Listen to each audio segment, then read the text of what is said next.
बिस्मिल्लाहिर्रहमानिर्रहीम। अस्सलाम वालेकुम। कैसे हैं मेरे प्यारे भी? उम्मीद है कि आप सब ठीक ठाक से खुश होंगे।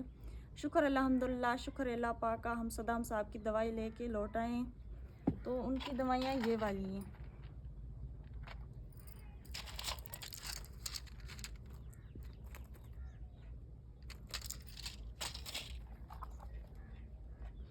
अच्छा जी, मेरे प्यारे बहन भाई, शुक्र अल्हम्दुलिल्लाह, अल्लाह पाक का शुक्र है।